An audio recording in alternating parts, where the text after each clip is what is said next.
Baik, Assalamualaikum warahmatullahi wabarakatuh. Di sini saya kelompok 12 ingin mempresentasikan hasil analisis dari pengendalian mutu 2 tentang eksperimen DOE untuk mendapatkan komposisi terbaik metana berbahan sampah.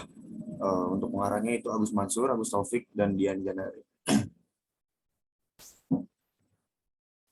Untuk anggotanya itu Afran Mubimo, sedang ada urusan magang dengan saya sendiri, Revendaris Saputra dengan NIM 11148. Kontennya itu pendahuluan, metode penelitian, pembahasan, dan kesimpulan. Yang pertama ada pendahuluan. Indonesia adalah salah satu negara penghasil minyak dan gas, namun berkurangnya cadangan minyak, penghapusan subsidi menyebabkan harga minyak naik dan kualitas lingkungan menurut akibat penggunaan bahan bakar fosil yang berlebihan. Oleh karena itu, pemanfaatan sumber-sumber energi alternatif yang terbarukan dan ramah lingkungan menjadi pilihan. Kuantitas sampah padat perkotaan atau SPP di Indonesia cenderung mengalami peningkatan setiap tahun seiring dengan pertumbuhan jumlah penduduk dan laju ekonomi yang sangat tinggi. Dengan asumsi setiap orang membuang 1,5 kg SPP per hari, maka ada 300.000 ton SPP yang dibuang oleh seluruh penduduk Indonesia setiap harinya, di mana lebih dari separuhnya ada di Pulau Jawa. Dari jumlah tersebut diperkirakan 15% merupakan sampah organik pada SOP padat, sampah organik padat atau SOP yang berasal dari kegiatan rumah tangga, restoran, perhotelan, dan aktivitas lain. Teknologi pembangkitan energi biogas dikhususkan untuk pengolahan SOP melalui proses yang dikenal dengan anaerobic digestion, yaitu proses pembusukan atau degradasi senyawa organik menjadi biogas terdiri atas gas metana dan karbon dioksida, serta senyawa organik yang lebih stabil sebagai pupuk organik. Yang kedua adalah metodologi penelitian. Metode penelitian. Objek penelitian adalah mengetahui kapasitas volume kandungan gas metana. Penelitian dilakukan di Laboratorium Teknik Kimia Universitas Islam Indonesia. Objek yang diteliti pada penelitian ini adalah kapasitas volume gas metana. Jenis di sumber data. Data primer adalah data penelitian lapangan yang diperoleh dari aktivitas yang dilakukan pada penelitian sebelumnya. Data primer yang dipakai sebagai variabel respon adalah kapasitas volume kandungan gas metana. Data sekunder adalah data yang diperoleh secara langsung baik dari buku literatur penelitian yang berhubungan dengan pembuatan gas berbahan limbah, jurnal, majalah, dan data-data lain yang dapat mendukung penelitian.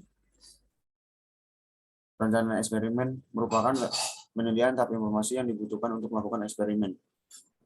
Tahap-tahap yang dilakukan pada perencanaan ini sebagai berikut. 1. Pemilihan karakteristik. 2. Identifikasi dan penilaian faktor-faktor. 3.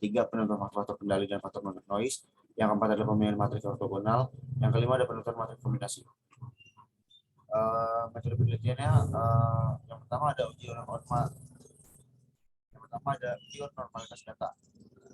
Yang kedua ada uji homogeneitas variansia. Yang ketiga ada analisis variansi atau ANOVA. Pembahasan. Pada pembahasan kali ini, faktor-faktor yang melibatkan dalam eksperimen ini adalah kotoran sapi yang digunakan adalah 20 gram dan 22 gram. Inkolomus yang digunakan adalah 10 mili dan 12 mili. Sampah yang basah yang digunakan adalah 10 gram dan 12 gram. Perbandingan dengan 1 banding 2. Aquades yang digunakan 5 mili dan 7 mili. Gas N2 yang digunakan adalah 80 dan 82%. Gas CO2 yang digunakan adalah 20 dan 22%. Putaran adukan yang digunakan adalah homogen adalah 30 rpm dan 25 rpm. Kenapa ini faktor yang dilibatkan ini tercantum 2 karena memang pada penelitian ini menggunakan 2 level. Jadi kotoran sapi seperti kotoran sapi, inkolomus dan lainnya harus diambil 2 sampel istilahnya. Pembahasan. Pelaksanaan eksperimen untuk mencari arai nilai daya serap air menggunakan L8, yaitu L8 2/7 untuk inner array. Data hasil eksperimen ditunjukkan oleh tabel di bawah ini.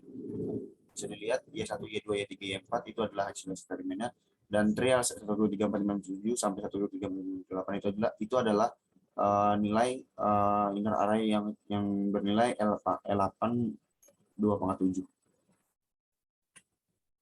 Pembahasannya uji normalitas. Hasil dari perhitungan dengan uji normalitas menggunakan uji Kolmogorov-Smirnov dapat disimpulkan bahwa data distribusi menggunakan nilai P menggunakan 0,4 atau P lebih dari 0,05. Uji homogenitas dapat ditarik dari kesimpulan bahwa data kelompok ini memiliki varians yang sama yang ditunjukkan oleh nilai P sebesar 0,194 pada taraf signifikan 0,05. Adapun nilai ANOVA yaitu diperoleh nilai dasar air dari faktor A, B, C, D, E, F, G. Tadi karena faktornya ada sampai G, masing-masing mempunyai F itu sebesar 6,74, 0,52, 5,74, dan seterusnya.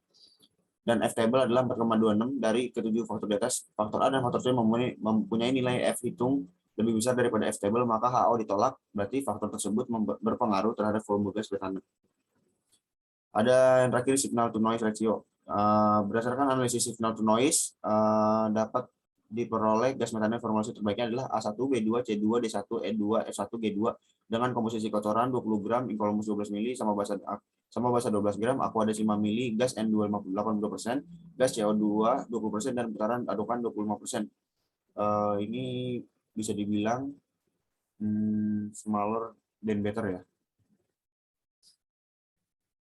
Kesimpulannya, pada analisis data ini, faktor kendali yang berpengaruh secara signifikan terhadap respon volume gas metana yaitu kotoran sapi dan sampah basah. Kombinasi level faktor optimum berdasarkan analisis signal to noise ratio dan nilai efektif tiap faktor untuk respon volume gas metana diperoleh formulasi terbaiknya adalah A1, B2, C2, D1, E2, F1, G2. Nilai-nilai ini dapat dari tabel yang memang ada level 1, level 2. Dengan komposisi kotoran sapi 20 gram, inkolomus 12 mili, sama basa 12 gram, aqua ada 5 mili, gas N2 80%, gas CO2 20%, dan putaran adukan 20%, diambil nilai smaller than better. Sekian dari kelompok kami, kurang lebihnya mohon maaf. Wabillahi taufiq wal hidayah. Wassalamualaikum warahmatullahi wabarakatuh.